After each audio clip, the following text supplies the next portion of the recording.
ప్రేమ కథల్ని ఈ ప్రేమ కథ గురించి మీ యొక్క స్పందనని నా ప్రేమ కథ అంటే సినిమా గురించే చెప్పాలి. సినిమా ఇండస్ట్రీ అంటే నాకు చాలా ప్రేమ. సినిమా ఇండస్ట్రీలో ఉన్న ప్రతి హీరో, ప్రతి యాక్ట్రెస్, ప్రతి కమీడియన్, ప్రతి టెక్నీషియన్, సింగర్ కానీ రచయిత కానీ అందరూ అంటే నాకు చాలా ఇష్టం.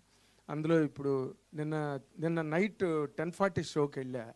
ఈ సినిమాకి నిజంగా ఎంత ఆర్గానిక్గా తీసుకొచ్చాడు director Srikanth ఫిల్మ్ని.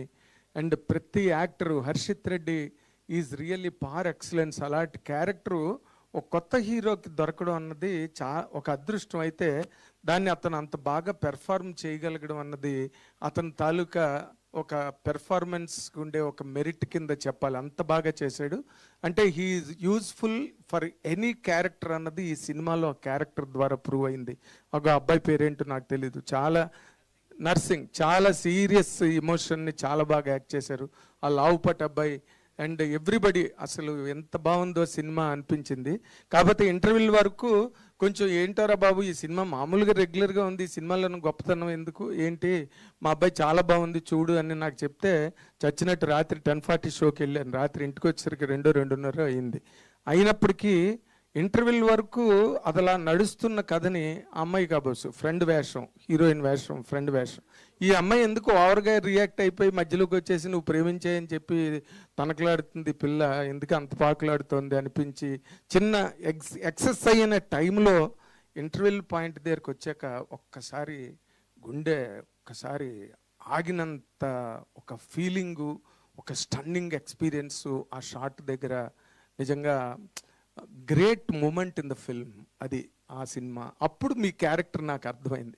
Why this girl is overreacting or excessively connecting అన్నది అప్పటికి కానీ అర్థం కాలేదు. And second half is marvellous, marvel of its own. అంత గ్రేట్ ప్రెజెంటేషన్ సెకండ్ హాఫ్కి వచ్చాక. అండ్ కాకపోతే ఏంటంటే ఈ సినిమాకి ఎందుకు ఇచ్చారో నాకు అర్థం కాలేదు. ఎప్పుడో 50 ఏళ్ల క్రితం నవ్వితే నవ్వండి అని ముళ్ళపూడి వెంకటరమణ గారు ఒక కామెడీ క్యారెక్టర్, ఒక కామెడీ బుక్ రాసి అందులో ఒకటి రాశారు. ఏంటంటే ఒక ఆర్ట్ ఎగ్జిబిషన్ జరుగుతుందంట, అన్ని పెయింటింగ్స్ గట్ట పెట్టి అమ్ముతుంటే ఒక పెయింటర్ లోపలికి వెళ్ళి ఇవన్నీ ఎలాగ ఈ కలర్ మిక్సింగ్స్ గట్ట ఎలా చేసాడని చెప్పి ఆశ్చర్యపోతున్నాడంట. బిజినెస్ మ్యాన్ వెళ్ళాడంట, ఇదేంటి ఇంత మంచి పెయింటింగ్ 1000 రూపాయలకి పెట్టి అమ్ముతున్నాడు వీడు, నేనైతే 10,000 అమ్ముకు దొబ్బేవాడు కదా ఈ పెయింటింగ్ అని బిజినెస్ మ్యాన్ అనుకుంటున్నాడంట. సెన్సార్ వాడు లోపలికి వచ్చి ఇక్కడ ఎక్కడైనా బూత్ ఉందా ఇందులోనని వెతుకుతున్నాడంట. అది సెన్సార్ మైండ్ సెట్. ఇందులో ఏదో ఆ టీచర్ కోసం ఆ హీరో మాట్లాడిన మాటల మీద అబ్జెక్షన్ పెట్టి ఏ సర్టిఫికెట్ ఇచ్చారు అని విన్నాను. మేరా నామ్ జోకర్ సినిమాలో రిషి కపూర్ చిన్నప్పుడు క్యారెక్టర్ సిమి అగర్వాల్తో డైరెక్ట్గా లవ్.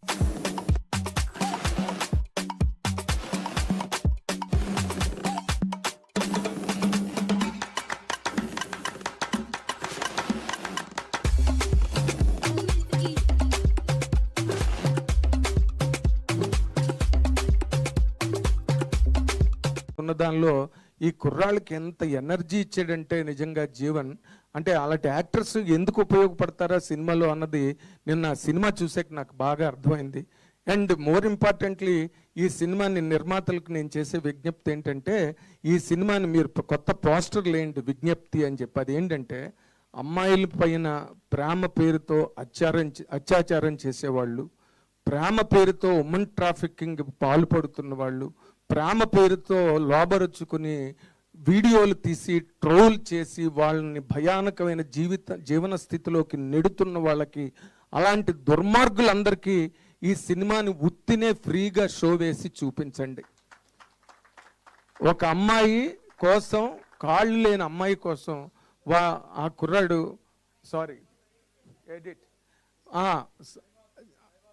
ఆ అమ్మాయి ఎక్స్ట్రీమ్లీ సారీ బట్ 100% ఆ కుర్రాడు అమ్మాయి గురించి ఎంత తాపత్రయపడి ఏ రకమైన అర్హత లేనివాడు ఏకంగా డైరెక్ట్గా ఎస్ఐ అయిపోతుంటే ప్రేమ కోసమై వలలో పడిన పాపం పసివాడు అన్న పాట నాకు గుర్తొచ్చింది. అండ్ ఆత్రేయ పాట మీద శ్రీకాంత్ ఎక్కడున్నాడో డైరెక్టర్ శ్రీకాంత్ గారు ఈ పాట వసంత కోకిల్లో ప్రేమకు లేదు వేరే అర్థం, ప్రేమకు ప్రేమే పరమార్థం అని ఒక పాట నాకు నిజంగా ఆ పాట గుర్తొచ్చిందండి. మీ సినిమా అంతా చూసినప్పుడు వాడు డైలాగ్ హర్షిత్ యువర్ ఎక్సలెంట్, పార్ ఎక్సలెన్స్ నిజంగా చెప్తున్నా.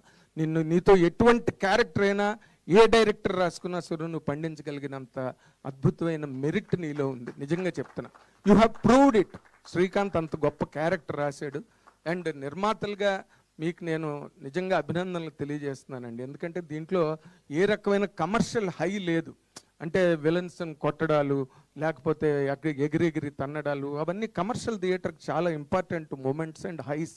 కానీ అలాంటివి ఏమీ లేకుండా మీరు కథ విని ఇటువంటి కథని మీరు సినిమాగా తీద్దాం అనుకున్నారు. కానీ మీరు డైరెక్టర్కు మీ పరంగా జరిగిన అన్యాయం ఒకటి ఉన్నది సార్.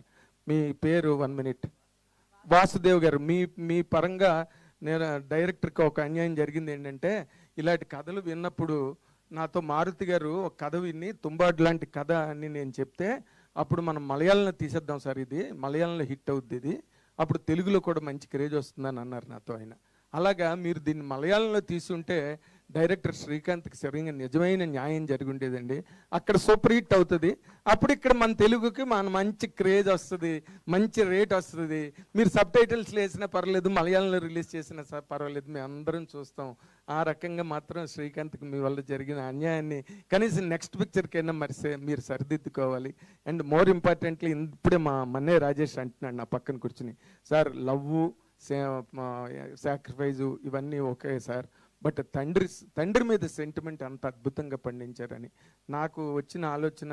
వాడు చెప్పేసి అనవసరంగా వాడు చెప్పాడని నేను చెప్పుకునే పొజిషన్ తెచ్చాడు మన్నయ్య రాజేష్.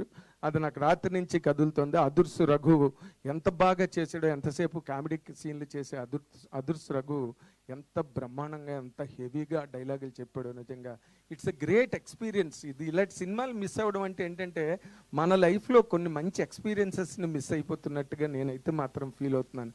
ఇంకా చూడని వాళ్ళు ఎవరైనా ఉంటే మాత్రం తప్పకుండా చూడండి. It's a great film by all standards. Music అసలు పాటలుగా